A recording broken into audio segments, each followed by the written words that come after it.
Donc, nous allons commencer cette réunion par le business en ligne. Donc, qu'est-ce qu'un business en ligne? J'aimerais d'abord, avant de vous définir ce que c'est qu'un business en ligne, faire une petite introduction. Vous savez, on est en 2021. L'année dernière, on a éprouvé la plus grande pandémie de l'histoire qui a confiné des millions et des millions d'habitants. Donc, pendant ce confinement, les personnes étaient enfermées chez eux et ils n'avaient d'autre choix que, comment dire, de rester sur le téléphone, sur les appareils et tout.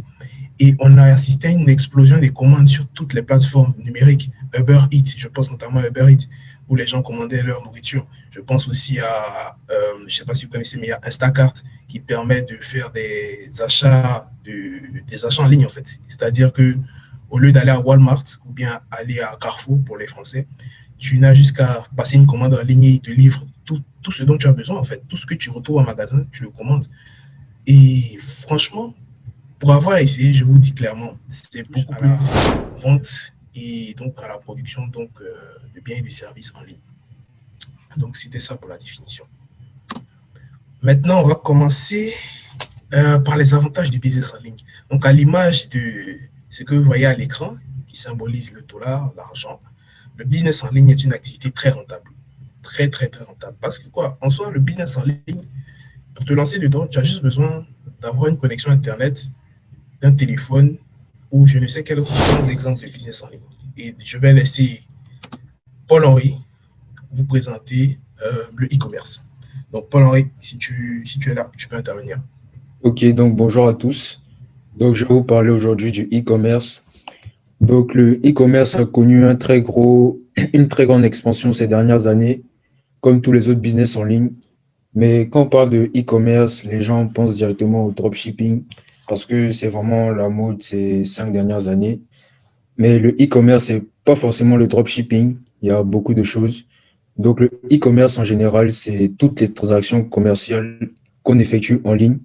Par exemple, si même une grande firme internationale comme Nike décide de vendre ses sneakers en ligne, on peut considérer ça comme du e-commerce. Donc, le e-commerce, c'est pas forcément du dropshipping. Il s'agit juste de répondre à un besoin auquel on ne peut pas répondre physiquement. Si dans les magasins Nike, un client a besoin d'une chaussure, mais le magasin Nike qui est à côté de chez lui, il n'y a pas la paire qu'il désire avoir, il peut aller en ligne où il y a vraiment beaucoup de choix et il peut choisir sa paire, même si elle n'est pas, voilà quoi, même si le magasin où il y a le stock par rapport à la paire est hyper éloigné de lui, il peut la commander. Donc, c'est un moyen pour les entreprises de faire plus de ventes et voilà quoi, de générer du profit sur des ventes qui n'auraient pas pu être réalisées. Maintenant, c'est, c'est, ces dernières années, la branche du e-commerce qui a connu la plus grande expansion, c'est le dropshipping. Tout simplement parce que tu peux vendre des articles sans forcément faire de stock et tu peux commencer même si ton capital n'est pas très élevé. Mais quand on regarde bien, on voit que en Afrique, on n'a pas forcément la culture de faire des achats en ligne. Et la plupart des gens n'ont même pas de compte bancaire. Peut-être que vos parents, vous-même qui êtes à l'étranger, vous avez des comptes bancaires, mais c'est très souvent qu'une minorité. Mais il y a une bonne transition qui est en train de se faire. Comme Calvin l'a dit tout à l'heure, il y a des particuliers, des entreprises qui n'ont pas forcément de page Instagram et qui n'ont pas forcément de site Internet, mais qui ont des pages Instagram ou Facebook où les transactions ne s'effectuent pas comme sur les sites. Pour commander, par exemple, vous allez envoyer un message privé et payer en physique lors de la livraison. Donc ça montre que quand les habitudes bancaires comment dire, vont se démocratiser, les transactions en ligne sur les sites commerciaux, bah, ça sera qu'une question de temps. Et puis voilà, c'est pour ça que les business en ligne et le e-commerce notamment sont une très bonne opportunité. Ok. Je disais, comment inciter les Africains à se détourner définitivement vers le commerce, à se tourner définitivement vers le commerce en ligne et délaisser le marché physique traditionnel, parce qu'on sait que ce sera assez compliqué de convaincre ceux qui ne vivent pas dans les grandes villes africaines, Yaoundé, Abidjan, Lomé, Dakar, comme ça. Et aussi, on sait qu'il y a beaucoup d'Africains qui ne savent même pas correctement manipuler l'outil informatique, l'ordinateur, certains ne savent pas, bon, pour les téléphones aussi. Donc, qu'est-ce qu'on peut faire? Bon, je suis consciente du fait que oui, avec le temps, l'Africain se modernise de plus en plus. Mais notons quand même que la grande majorité, quand même, je ne sais pas quel est le bon mot, mais je pense que vous comprenez un peu ce que je veux dire. Oui. Oui, Merci oui, Stéphanie pour ta question. Paul-Henri, tu veux répondre? ouais. Oui, effectivement. Moi, je pense que il faut d'abord inciter, enfin montrer l'avantage du e-commerce par rapport au commerce physique aux gens. Mais c'est vrai que, comme je l'ai souligné tout à l'heure, voilà quoi, on maîtrise pas forcément encore bien l'outil informatique comme en Europe par exemple. Mais il s'agit pas de remplacer le commerce physique par le commerce digital. Il s'agit juste de répondre à un besoin auquel le commerce physique ne répond pas. Du coup, il faut présenter ça comme étant une grosse niche de marché parce qu'il y a plein de gens, par exemple, je sais pas, les opportunités de business en ligne, il y en a plein. Si, je sais pas, pour les sneakers, il y a quand une paire de baskets sort, une nouvelle paire de baskets sort en Europe, par exemple, on peut pas directement l'avoir en Afrique de l'Ouest. En tout cas, à Abidjan, je sais pas comment ça se passe dans les autres capitales, mais on n'a pas directement la paire. Et même 2 mois, 3 mois, 6 mois après, si c'est une paire qui a vraiment, voilà quoi, explosé, on n'aura pas la paire dans les magasins. Du coup, ça peut être une opportunité de business, proposer aux gens d'acheter la chaussure, les sneakers pour eux, et voilà quoi, s'assurer du transport et tout. Et les gens vous payent une commission. Ça, c'est vraiment un exemple de business. Mais la transition doit se faire d'abord par la bancarisation.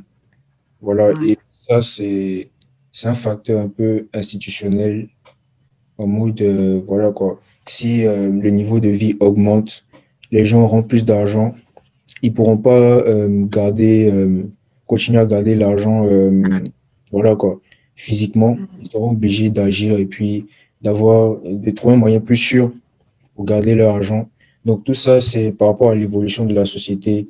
Et comme nos sociétés sont en train d'évoluer, bah, je pense, en tout cas moi, je pense que ça va venir La petit à création de petit. contenu. Tout d'abord, la création de contenu consiste à publier du contenu sur Internet via les réseaux sociaux. Calvin, est-ce que tu peux passer à la slide d'après? Merci. Ok. Le but de la création de contenu, c'est de gagner de l'argent soit en monétisant le contenu, soit en se servant de ce contenu pour gagner en visibilité afin de vendre des produits ensuite. C'est une sorte de publicité. Ok.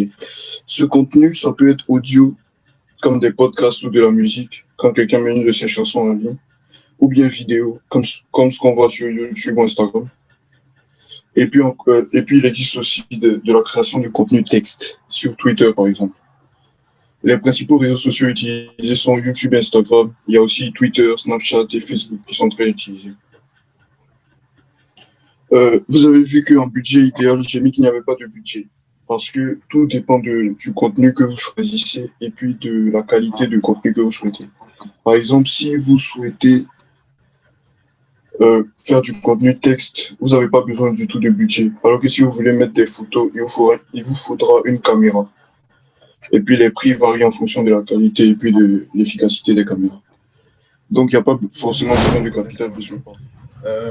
Je tiens juste à rajouter que, en fait, quand je parlais au début de la réunion de monétiser vos passions, en fait, c'est ça, c'est la création de contenu.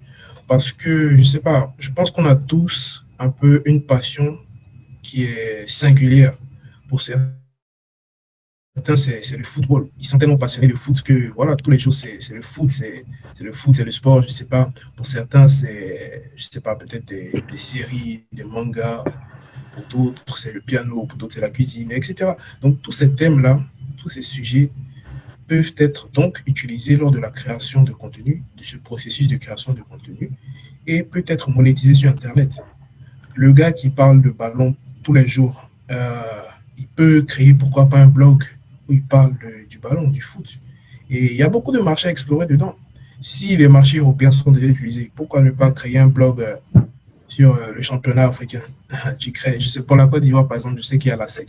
Pourquoi ne pas créer une page? Bon, je sais que ceux qui aiment bien le foot et tout, ils font aussi des paris sportifs, mais ils peuvent faire des paris et des codes sur les matchs des championnats africains et tout. Ça peut être une solution aussi. Bon, ok, là, je vois les mains levées. On a Mickaël. Je vais poser une question. Bonjour. Bonjour. Du coup, moi, c'est une question pour Karl. Ouais, donc du coup, dans ta description, tu avais dit qu'en gros, c'était, enfin, de la publication de contenu, en gros, on pouvait faire du texte et tu as donné l'exemple de Twitter. Et du coup, je voulais savoir, quand tu dis Twitter, c'est faire quoi? C'est partager ce que tu as déjà fait ou c'est faire monétiser tes textes que tu écris sur tes tweets, quoi? C'est ça que j'ai pas compris, en fait, la partie. En fait, je sais pas si c'est vraiment possible de monétiser sur Twitter. Ça doit être possible à un grand niveau d'audience, mais je pensais plus au côté gagner en visibilité, avoir une grosse audience sur Twitter afin de vendre des produits ensuite. Grâce à sa visibilité. Le trading. D'abord, le trading, c'est un mot couramment utilisé. C'est un mot anglais qui est couramment utilisé dans l'univers francophone pour qualifier les achats et les reventes, par exemple, d'actions ou de crypto-monnaies sur les marchés financiers. Donc, tu peux passer la slide. Donc, d'abord, il existe trois principaux types de trading. On a le trading d'actions, le forex qui correspond à l'achat de devises et la revente. Par exemple, les taux de change. Tu peux par exemple acheter de l'euro, ça te donnera plus de dollars, etc. Il y a aussi le trading de crypto-monnaies. J'imagine que tout le monde connaît le Bitcoin, qui a beaucoup évolué depuis 2008, où sa valeur était de 5 centimes et qui vaut aujourd'hui à peu près 79 000 euros, dollars canadiens plutôt. Donc c'est un peu ça. Le budget idéal pour le trading, c'est entre 500 et 1000 dollars. Ayant eu une conversation téléphonique avec un conseiller d'une des plateformes de trading dont je vais vous parler tout à l'heure, il m'a conseillé d'avoir une somme entre 500 et 1000 dollars, sinon je risquerais trop gros pour gagner trop peu de bénéfices. Ensuite, la mise en œuvre. D'abord, il faut savoir ce qu'on veut attendre du trading. Par exemple, un complément de revenus, gagner assez d'argent, etc. Tout d'abord, je dois dire que le trading ne va pas vous rendre riche, en tout cas dans un premier temps, étant donné que par exemple on est étudiant, on n'a pas forcément de grosses sommes à mettre et on gagne en fonction de ce qu'on est prêt à perdre dans le trading. Bon, moi j'avais une question. Pour le trading, est-ce qu'on doit forcément suivre les tendances sur les news pour savoir quand vendre, quand acheter, quand maintenir sa position et tout ça? Ça va dépendre de l'actualité. Par exemple, comme Calvin a parlé dans les business en ligne, par exemple, les plateformes de vente en ligne ont fortement augmenté. Donc, par exemple, à cette période-là, ce serait une bonne idée d'acheter des actions dans des entreprises qui sont spécialisées dans ça. Aussi, au niveau du Forex, ce sera en fonction, si vous pouvez voir le niveau, par exemple, d'exportation des pays, etc., ça serait bien parce que les pays ayant un fort taux d'exportation sont plus avantageux avec leur monnaie. Oui, on t'entend. Donc, je dis que je constate par rapport à ta présentation que c'est un métier qui a beaucoup d'instabilité. C'est-à-dire, aujourd'hui, tu peux tout avoir, demain, tu peux tout passer à rien. Et pour quelqu'un qui souhaite avoir des investissements et autres. Parce que si tu prends, par exemple, 30 ans pour avoir, je sais pas, des actions, des biens et autres, et que tu les perds en 4 secondes, je me dis, ce sera un peu difficile pour remonter la pente. Bon, pas impossible. Est-ce que c'est un métier qui est bien sur la durée ou bien c'est mieux juste pendant un moment? En fait, là, je parle juste dans le cadre de par exemple, un complément de revenus ou quelque chose comme ça. Parce Moi, que je peux répondre. déjà si tu pour, veux répondre. déjà pour un big, vas-y, si tu veux répondre. En fait, Stéphanie, ça dépend de toi, en fait. Tu peux être rentable. Après un mois, tu peux être rentable. Tu peux ne pas être rentable jusqu'à ce que tu abandonnes. En fait, moi, je fais du trading depuis, je sais pas, depuis juin 2020. Et j'ai commencé à être rentable depuis janvier. depuis le début, je faisais que perdre mon argent. Chaque fois que j'investissais quelque chose, je faisais que perdre. Moi, je fais du trading forex. J'ai fait jusqu'à 3 formations. Après ma 3e formation, j'ai commencé à être rentable. Tu vois, en fait, ça dépend En de toi. effet, je suis le cofondateur de la Babi Holding avec Malik Kanté. Donc, Babi Holding, c'est, comme qui dirait, une société qui se veut être le bras droit de toute société, en fait. Avec Babi Holding, nous créons des sites internet. On a parlé de business en ligne. Le business en ligne, c'est bien pour la création de contenu, etc. Tu peux commencer sur Instagram, mettre ton numéro de téléphone et vendre. Mais au final, tu n'es pas du tout autonome. Ton activité n'est pas automatisée, en fait. Tu es tout le temps obligé d'être à côté de ton téléphone pour réceptionner une commande, etc. Ça t'empêche d'être le plus productif possible. Et en fait, plutôt que de te consacrer à tout ce qui est l'enregistrement des clients, concentre-toi sur ta production. Nous, à Baby Holding, on te crée ton site. Toi, tu te consacres sur ton produit. En plus de la création des sites internet, nous effectuons aussi des campagnes marketing pour votre site parce que voilà, c'est bien d'avoir le site, mais il faut avoir les clients derrière. Donc, on organise aussi des campagnes marketing. On fait des campagnes marketing sur les réseaux sociaux avec la publicité sur les influenceurs. On peut utiliser aussi des stratégies de marketing d'influence avec la commission, etc. et bien d'autres stratégies. Le Facebook Ads, par exemple. En plus de ça, donc, création de sites internet, publicité. On fait aussi du montage photo-vidéo avec notre branche Baby Planner plutôt, qui est la plus connue, je pense, parce qu'on a déjà commencé avec Baby Planner, en fait, à vendre des agendas. On fait même des montages vidéo sur la page Instagram de Baby Planner. Vous pouvez retrouver des exemples de modèles qu'on a déjà fait. Et voilà, quoi. Baby Holding, c'est vraiment un projet qui nous tient à cœur et on pense que voilà, il y a une véritable demande, que ce soit en site internet, en campagne marketing ou aussi en publicité. Donc, il y a aussi Baby Mindset. Malik, tu peux parler de ça. Ouais, il y a aussi Baby Mindset. Donc, Baby Mindset, c'est un peu, c'est une entreprise de développement personnel. Donc, on aide les gens qui ont envie de se lancer dans un business. Voilà, on les aide à avoir un mindset de gagnant. Et non un mindset de perdant. Donc ça, c'est un résumé rapide de Baby Mindset. Donc, comme il a dit, déjà, il y a Baby Partner, il y a Baby Planner aussi. Donc, pour tout ce qui est montage, voilà. Ça. Donc, voilà, 3 branches dans Baby Holding, Baby Partner, création de sites, campagne marketing, Baby Planner, montage photo, vidéo, et puis Baby Mindset, donc on va dire entre guillemets développement personnel. Donc c'est un peu ça pour la Baby Holding. Donc je vous dis ça pourquoi? Parce que je sais que suite à cette réunion, certains d'entre vous seront très motivés à vous lancer dans le e-commerce ou dans je ne sais quel autre type de business en ligne. Et je tiens à vous dire que la team d'investissement est là pour vous aider. Nous savons le faire, nous savons créer des sites internet, on sait faire des campagnes marketing pour vos sites. Donc n'hésitez pas à nous contacter. Et même en passant par le biais de l'entreprise, ne vous inquiétez pas, on vous crée les sites à des prix abordables. Donc, c'est un peu ça pour Baby Holding.